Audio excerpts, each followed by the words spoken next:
The Nashville Predators get ready to take on an opponent they probably don't want to face when they're trying to overcome a massive slide to start the season. We're talking, of course, about the Edmonton Oilers, a team that's absolutely dominated Smashville over the past couple of seasons. We'll talk about that game. Plus, does John Hynes need to make some changes, not just with his lines, but his philosophy as well? That's a topic coming up on today's Locked On Predators podcast. You're Locked On Predators, your daily podcast on the Nashville Predators. Part of the Locked On Podcast Network, your team every day.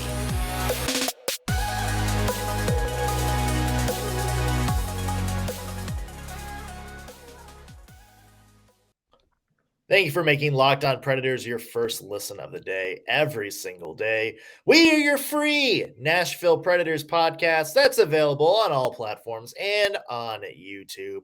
I'm Nick Morgan. I'm a writer and editor at ontheforecheck.com, and I have a partner in crime. You do. I am Ann Kimmel. I'm a writer and editor at InsideThePreds.com. Well, if you are hoping for a fast turnaround to the Nashville Predators' struggles this season, probably not a good game to get back on track. That is because the Nashville Predators take on the Edmonton Oilers. Now, why do we say that? Because the Nashville Predators have not done very well against the Edmonton Oilers. The Connor McDavid version, I should specify. The Oilers have won 7 of the last 9 matchups. Preds are 2-6-1 in that span. And in the last 4 games, the Oilers have outscored the Preds 20-7. So Anne, not exactly oozing confidence about the start of this Western road trip. No, this is definitely not ideal.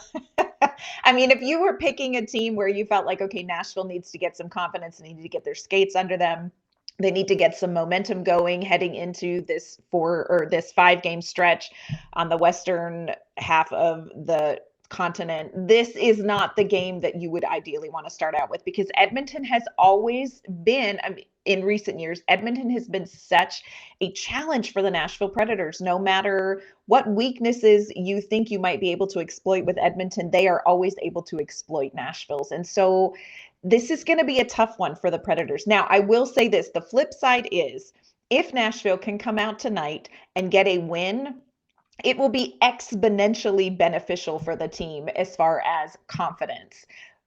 But it's going to be real hard to get that, I think. Real hard. Yeah.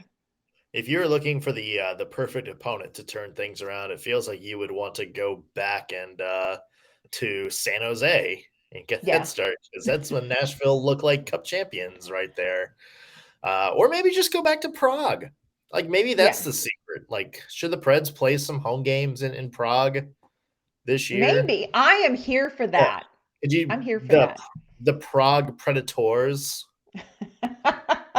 Look, I'm here for it. Like, I'm not about relocating the franchise, but if you're throwing Prague in there, like, I'm a little bit more open. Now, the Predators did play well against the St. Louis Blues, but here's the problem. That was like one game.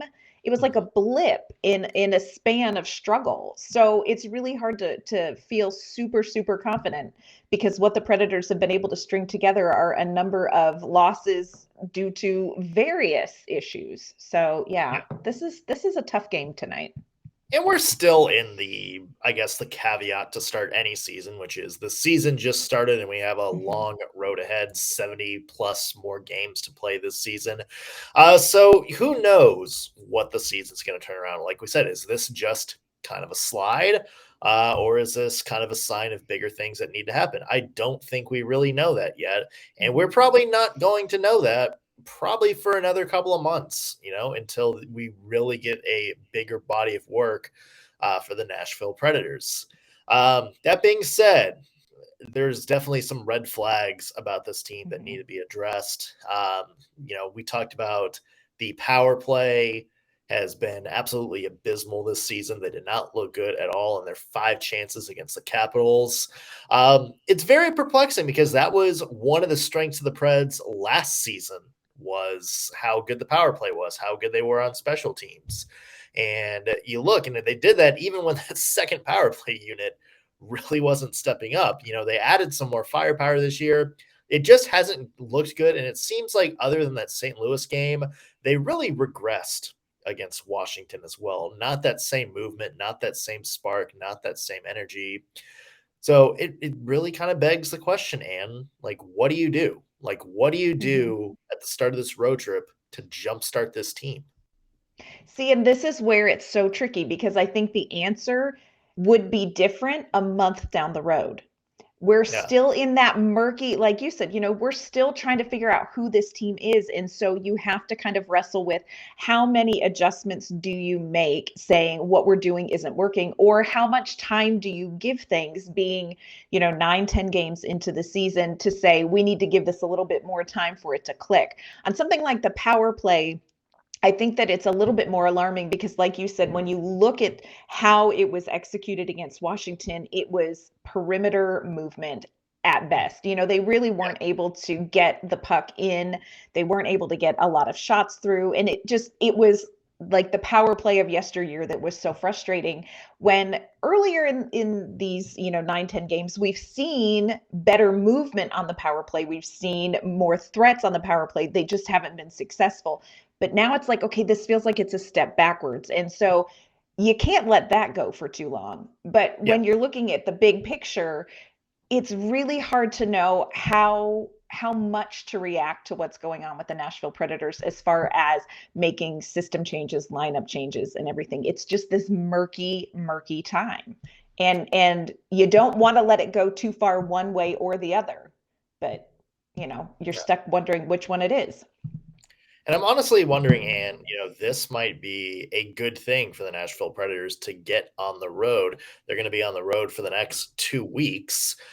First, the Western Canada road trip, and then they come back down to the States. They got Seattle coming up, and a big one against Colorado next week, one that a lot of Preds fans have circled on their calendar for obvious reasons. But, this may be a good opportunity for the team to kind of get away from home, get away from, some of the sports talk radio. Hopefully they're still listening to Locked On Preds, but the other ones, some of the other criticism, get away from all of that.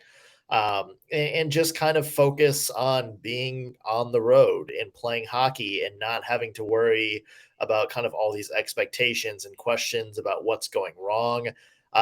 Maybe this is just a good reset button, but I'll tell you what, if this road trip goes bad and the Preds come home in the middle of November and they're still kind of in this murky no man's land, I'd feel like at that point, then we start the conversation about, okay, what's happening here? Are the Preds in trouble for real? And it's hard to realize that Nashville may end up there because if you look at the roster, if you look at this team on paper, this doesn't seem like a team that is going to stay in this kind of struggle. It seems like a team that's got enough talent and enough experience that they're going to be able to put some things together. I just think this 5-game road trip, you've got Edmonton, you also have Calgary, who Calgary ain't nothing. Everybody was talking about poor Calgary. Yeah. They're doing okay. They're okay. And Colorado, they're kind of looking like favorites out there in the Pacific Division right now. So yeah, so there are some really challenging teams in these next 5 games. And, at some point, Nashville and John Hynes, they're going to have to sort out exactly what is going on and how much they need to react to it, because you can overreact or you can undercorrect. And they're going to have to figure out which one's the right way to go pretty quickly, because if you get to the end of November and the team is still struggling like this, I just don't know how the team's going to be able to dig themselves out to get where they need to be in time for playoffs. Yeah, talk about that balance as well. And I kind of want to talk about John Hynes' role in just a second. I want to look at the Edmonton Oilers a little bit more in depth first. And big surprise of the season is Connor McDavid being really, really good at hockey. Say that facetiously, of course. Connor McDavid has always been really good at hockey. 18 points in just 9 games this year. And Leon Draisaitl, who has been a absolute Preds killer since he's come in the league, not far behind at 16 points in 9 games, including 12 assists. And it feels like the key to a win is going to be figuring out a way to slow those two down, which is, to me, hey, that's the laziest game preview I think I can ever give you, is just figure out a way to stop McDavid and Draisaitl. But that's the key for the Nashville Predators, because those two guys have owned the Preds in the past couple of years. Yeah, and this is one of those cases where Nashville faces off against teams with speed, and sometimes it does not go well. And like you said, Leon Draisaitl has owned the Nashville Predators in recent years. I mean, they just absolutely cannot manage him. And then, of course, you have his sidekick, Connor McDavid, or vice versa. And I agree with you. I think it's completely the game.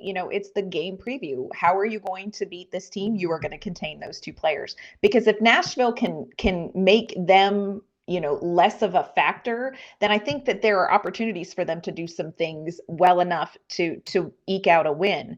But man, you have got to. I mean, step 1 is handle those two. Step 2 is handle those two again. Step 3, continue handling them. And it's not a small task. Yeah, and if it really also kind of depends on who's going to be in goal for Edmonton. We know Jack Campbell was kind of their big off-season acquisition, the big celebrated signing. He has not gotten off to a good start, but Stuart Skinner, in the times that he's played, is looking like a legitimate star. 955 save percentage. It kind of feels like maybe they're leaning on Skinner a little bit more, but we'll see if Campbell gets going. So it's going to be very interesting to see who Edmonton puts in goal, because Campbell not doing so hot, but Skinner looking solid so far. So depending on who's in there, and that could maybe open the door for some Preds offense to get going too. Yeah, for sure. And that would be a really good thing, because the Predators offense, they've got to start producing, especially that top line, friends. Yeah. Depending on who's in, maybe like a Big 12 style shootout where there's just insane offense by the end of the game, but we'll have to see. Hey, what changes should the Nashville Predators make? We know a lot of people have talked about the lineups, maybe fourth line and all that stuff, maybe who's in, who's out. That has been a big topic of conversation this year. John Hynes has commented on that kind of, and I sort of take issue with some of the things that he said. We're going to get into that in just a second, plus what changes we want to see to the lineup. But first, want to mention today's show brought to you by Simply Safe. Did you know that over the holidays, property crimes like burglaries and package thefts spike around the country? That's why our friends at Simply Safe Home Security are offering 50% off their award-winning security system, so that more families like you can feel safe and secure this holiday season. Order your Simply Safe system for half off today and enjoy advanced technology and greater peace of mind this holiday season. Here's why people love it. In an emergency, 24/7 professional monitoring agents use Fast Protect technology exclusively from Simply Safe to capture official evidence and verify the threat is real, so you can get critical police response. Simply Safe is whole home security with advanced sensors for every room, window, and door, HD security cameras for inside and out, smarter ways to detect motion that alert you when a threat is real, and even hazard sensors that detect fires, floods, and other threats around your home. The 24/7 professional monitoring service costs less than $1 a day, less than half of the price of ADT's traditional professionally installed system. So with the top loaded Simply Safe app, you can stay in complete control of your system anytime, anywhere. You can arm or disarm via your phone, unlock for a guest, access your cameras, adjust system settings, pretty much anything you want to do with your system. So don't miss your chance to save big on the only security system I would recommend. Get 50% off any new Simply Safe system at simplysafe.com/LockedOnNHL. This is their biggest discount of the year, so don't wait. simplysafe.com/LockedOnNHL. There's no safe like Simply Safe. All right, Ann. We need to talk about lineups. Yeah. because that has been kind of a stick in the craw of a lot of Predators fans. And look, we're kind of beating a dead horse sometimes, it feels like, when we talk about, the fourth line. And we've talked about this before. Guys like Michael McCarron, Cole Smith are not the reason the Predators are off to a slow start. You got to put a lot of blame Yes. on some of the other players that are higher up on that lineup card. But when it comes to the Predators and how they've handled some of the younger, more skilled players, that is what I think bugs me a little bit. Of course, we've seen Cody Glass benched for the back half of the St. Louis game. We also saw him, a little bit better, but still had, less ice time than some of his counterparts against Washington. We've seen Eeli Tolvanen be a healthy scratch the past 2 games. Phil Tomasino, of course, is in the minors. And it begs this question, Anne. It just seems to me, when you look at some of this stuff, that it seems like John Hynes has a much longer leash for some of these grit, bottom line guys than he does for younger skill guys like Phil Tomasino or like Eeli Tolvanen. Yeah. And, this is an interesting thing. We were kind of talking about this, off air earlier. And I think it's a really interesting observation. And I've been chewing on it, trying to figure out, like, what is that about? What is that about? And I think part of it is the way that John Hynes views putting the team together. I think he views it as lines. I don't think he views individual players. And I think it's easier to put together a line of kind of, like you said, like grit, checkers, kind of sort of tone setters with physicality than it is to connect up young skilled players well with each other. But I would agree with you that I think that there is when you look at it, you do wonder, okay, are some of these skilled players finding it more difficult to find ice time and to find their spot on a roster with the system that John Hynes has, with the way that he constructs his team and the way that he views things by line identity, more so than by individual player talent and how to capitalize on that. That's what I can come up with. But I don't know, what are your thoughts on this? Because this is such an interesting observation to me. It's noticeable, and it was Mm-hmm. noticeable last year too, where the example from last year that everybody used was Luke Kunin versus Eeli Tolvanen. Mm-hmm. Clearly, neither of them had good seasons. Like, let's get that fair. Eeli Tolvanen did do a lot of things really well, though, which was he played a very good forechecking game. He just wasn't always, in the right place to score. John Hynes talked about that. But then you notice that Luke Kunin was the only person that played 82 games. And somebody straight up asked him, like, towards the end of the year, it's like, hey, Luke Kunin's played every game this season. And John Hynes kind of gushed about, he always brings his style. He always brings the way he plays, all that good stuff. Kind of overlooking the fact that Luke Kunin made just as many mistakes and had just as many pretty bad lapses as Eeli Tolvanen. The only kind of difference you could think was that Eeli Tolvanen was kind of a younger, more offensively skilled, where Luke Kunin was kind of more of a grindy type player. Mm-hmm. And you look at it this year, and the big thing that everybody kind of talks about is Cody Glass. Cody Glass, of course, got bumped up to the second line against St. Louis. That was the big thing. He was on the second line against Washington, too. And noticeably did not play. I think he had a grand total of 1 shift in the third period, was taken off that line. Cole Smith was bumped up. And John Hynes was asked about that. And here's what John Hynes had to say. And we'll talk about what he had to say in a second. I thought it was a little bit, of a young player coming into the top six with Glass. And truthfully, what happened, it's unfortunate. I think the first shift, he got scored on and kind of lost his center. We took him off, put him right back out in an offensive zone faceoff. And I just thought he was playing like he didn't want to make a mistake. He looked a little bit like the pressure of playing in that top six affected him a bit. And coming into the third period with a 3-2 lead, we felt that there were some other players that were really having some good games, and it was a game, like we talked about, you gotta find a way to win that hockey game. And so we didn't give a lot of ice time in the third.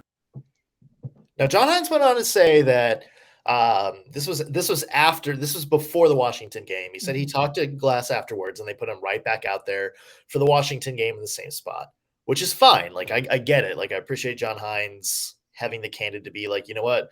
Cody Glass wasn't exactly working the way he was playing. We decided to take him off because some other players were having a good game.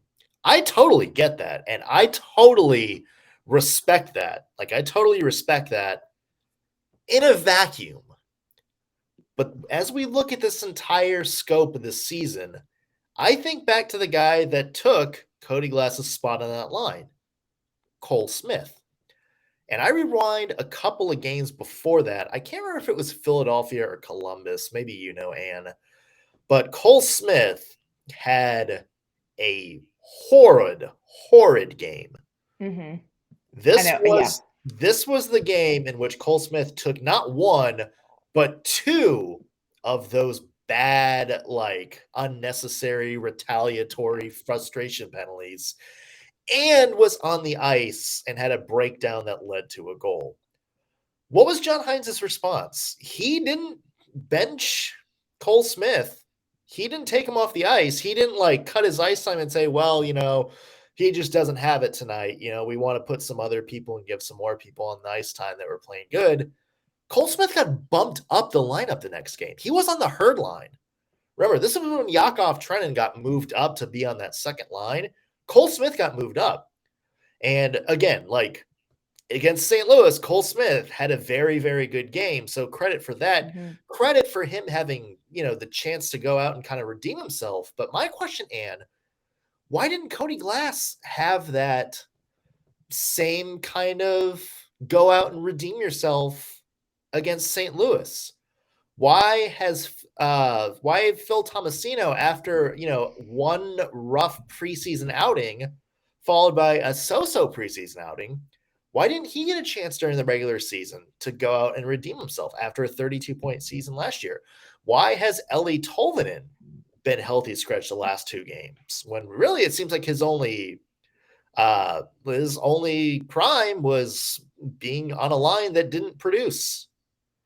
So why are these players, Ann, getting sort of a short leash? Like, okay, after, turnover first period, or, it's kind of slow coming out of the second period. You don't have it tonight. You're sitting on the bench. But when it comes to somebody like Cole Smith or Michael McCarron or, Zach Sanford, why is it when they make a mistake or they don't have it or they're not contributing, why is it that they seem to be getting more of a chance to go out and play and turn their play around? Yeah, I think it's a fair question. I mean, I can only, and I will say this in just to reiterate what you said, I appreciate the transparency that John Hynes has about his lineup decisions, which I think goes above and beyond it's definitely above and beyond what most coaches do. But I think that that's a fair question. And I tried to figure out what the answer is. And I wonder if it's that you still know what you're going to get when you put Michael McCarron and Cole Smith and Zach Sanford out on the ice. And I don't mean that in any sort of a derogatory way. No. But I feel like their style of play, and that's what I'm addressing, their style of play is a little bit more, for lack of a better term, it's a little bit more YOLO, where they can go out. John Hynes talked in the preseason, he would say to the team, you need to play smart, not safe. And I think it's easier to reset after a bad game when your style of play is more checker, physical. YOLO kind of style of play than it is to reset when you have a more skilled style of play, like somebody like Cody Glass or like Eeli Tolvanen. Although I will say the Eeli Tolvanen one I do struggle with, because I think you have a player that really is a great combination of both. He can play a great forechecking, physical, puck battle game, but he also is a highly skilled player. So that one I struggle with. But I really wonder, to me, as I try to reason it out, is maybe the reset that you need is just easier to come by when you play the style of game that Cole Smith plays, as opposed to the style of game that somebody like Cody Glass plays. But that's just me speculating. Sure. I think it's a fair question. Yeah. No, I mean, sure. And it's like, look, you probably expect less from those guys than you would, like, somebody who's playing on your top line. And I get that.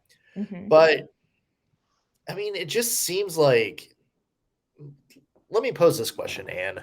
Mm-hmm. Who do you think is the better player with the higher ceiling? Cody Glass or Michael McCarron? I'm going to answer that in just a second. I think we should. I mean, I think there's a whole conversation that we need to push in on, and it might get uncomfortable, but I think these are valid conversations to have, and we're going to continue this one in just a second. But first, do want to thank you for making Locked On Predators your first listen today. Now make your second listen Game to Game NHL. Every moment, every top performance, every result across the league, Locked On Game to Game covers you for analysis from local experts that only Locked On can deliver. You can follow Game to Game Locked On NHL at Locked On NHL. It's available anywhere you get your podcasts. You can also check it out on YouTube, and check out Game to Game after this. Yeah. Okay. So I think this is a fair question, and I'm going to pose it right back to you. Like, what? What? I mean, that was did you like how I did that? Yeah. No. Okay. It's a rhetorical question. Who has the higher ceiling? Cody Glass or Michael McCarron? Cody Glass. Right. Who has the higher ceiling? Eeli Tolvanen or Cole Smith? Eeli Tolvanen, I think Eeli Tolvanen, but you have. But here's the other thing: Michael, not Michael McCarron, Zach Sanford or Phil Tomasino. I mean, I would say Phil Tomasino, but I think you have to be careful when you're saying higher ceiling, because it depends. Here's the thing. It depends on what your team needs from you. You may have a really high ceiling, and it may not be what they're looking for. But that's the $1 million question here, Anne. Yeah. Is the way John Hynes has his system set up, are the Preds getting what they need? I think it's very difficult to say yes to that, especially right now, especially when what you would want to see from Phil Tomasino, from Cody Glass, from Eeli Tolvanen are things that the top line of the Nashville Predators should be doing and aren't. So I think but that's not the question. We've established that the top lines are not always necessarily doing what they want to, though. They, Washington game aside, they have turned the corner a little bit. Like, they're starting to kind of find their groove a little bit. They're not where they need to be, but they're starting to turn it up a little bit. But that's not the question. Like, we've established that.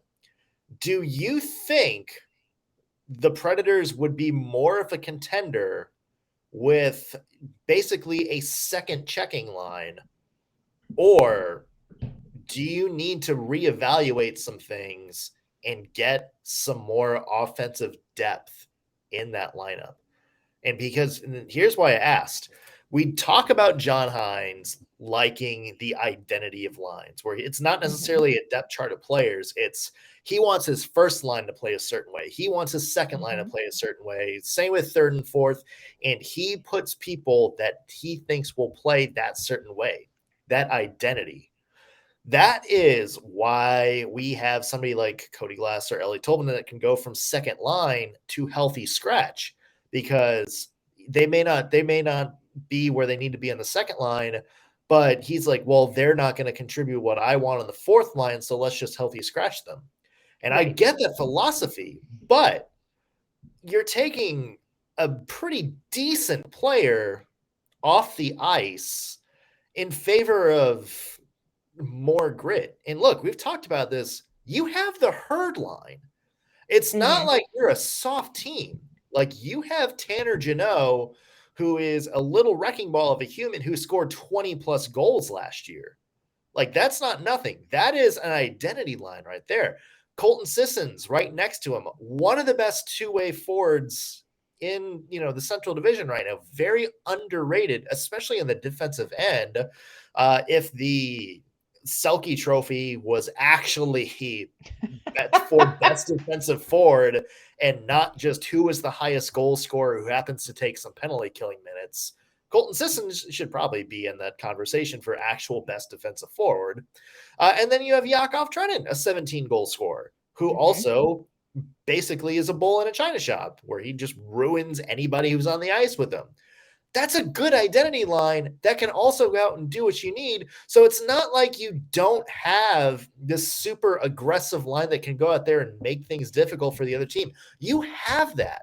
So why are you so dead set on the fourth line basically being a Kmart version of the herd line? If you're John Hynes, it feels like you have to kind of let go of this notion that the fourth line has to be a fourth line. You have to kind of reimagine your lineups. Yeah, in fact, and just do this. Just take away the numbers off the lines. Yes. Like, don't be like, this has to be the third line. They have to get the third line minutes, or this has to be this line or whatever. Just put 4 good lines together. And when I look at last year, a line that played together for fourth line minutes, but looked really good together was Eeli Tolvanen, who, as we mentioned, is struggling to find his place in the lineup. Cody Glass, who has kind of had an up and down start to the year. And all the way in Milwaukee, Phil Tomasino, who after 1.5 preseason games, the Preds decided, even though he scored 32 points with bad line mates last year as a 20-year-old, somehow decided now he's not ready for full-time NHL play. Why don't you put those 3 together and have another scoring line? Isn't that what Colorado did? Didn't they have 3 lines that were capable of going out, playing fast, and scoring? We talked about this, Ann, at the start of the show. When we talked about the Edmonton Oilers, what did you say? The Preds have problems playing against fast teams. Yes. Those are 3 pretty fast players that can match up. Is it like, am I overlooking something obvious here, or is this just stubbornness?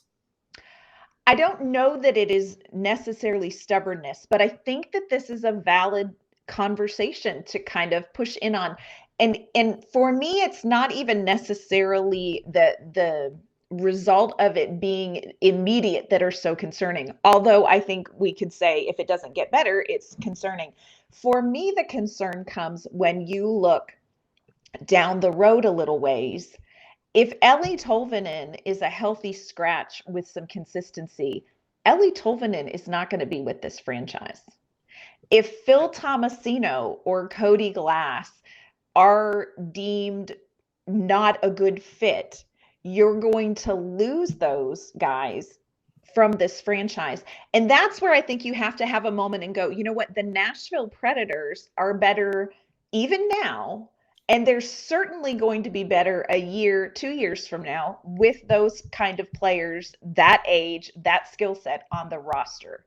And that for me is where the real concern lies. Because if you continue to go all in on this different, heavy checking, physical, fourth line kind of thing that we're seeing now, at some point you are going to sacrifice the players that you could be putting together on a line. So I get it. I get the philosophy of it. I think that's very much John Hynes' style of play that he wants to see from his team. What concerns me the most is what this franchise may end up sacrificing to continue to stick with it. Mm-hmm. And that is concerning. Yeah. And again, like, this isn't about Cole Smith. This isn't about Michael McCarron. No. Give them credit to how they played, because they've each had some pretty good games this year. Yes. Same with Zach Sanford. And like we said, they're certainly not the problem. It just seems like it's like leaving players on your fantasy bench that are like starters for their teams, you know, Yes. or it's like, it just seems like there's some unlocked potential of stuff that we're not trying because we can't get over this mindset of this is what the lines have to look like. That's the point I'm getting at. I mean, it just seems like, especially if the Predators get through this road trip and things don't work out, it definitely, it just seems like something's got to change. And I think that starts with the mindset of John Hynes. For him to be willing, it's like, you know what? I've got to approach this a little bit differently. I've got to give some of these guys some chances. Yeah. And I think it will be very interesting to see if that happens, if things don't turn around. And also if things do turn around, still, what do you do with those players? I mean, you're still, you know, it's a very interesting lineup situation. And I think it's something that, you know, as Predators, you know, fans, everybody is definitely keeping their eye on. So we'll see how this plays out, but it starts tomorrow night against Edmonton. Yeah, tonight against Edmonton. Thank you. It's all a blur.